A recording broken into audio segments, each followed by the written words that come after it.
इसी तरह की वीडियो देखने लिए सब्सक्राइब करें। सहज भक्ति सागर को हनुमान जी की पूजा के संबंध में किसी सार्वभौमिक धार्मिक नियम का अभाव है।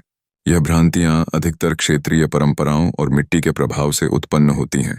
कई स्थानों पर देखा गया है कि कुछ समुदायों में महिलाएं मंदिर में प्रवेश नहीं कर पाती या केवल दूरी से दर्शन करने के लिए कह दिया जाता है, लेकिन शास्त्रों में ऐसा कोई स्पष्ट निर्देश नहीं है जो महिलाओं के हनुमान जी की पूजा करने को प्रतिबंधित करता हो।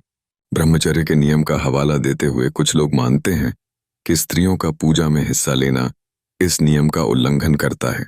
हालांकि हनुमान जी की अद्वितीय भक्ति और उनकी भूमिका को समझते हुए हमें यह स्पष्ट होना चाहिए कि शास्त्रों में कहीं भी ऐसा नहीं कहा गया है कि महिलाएं उनकी पूजा नहीं कर सकती।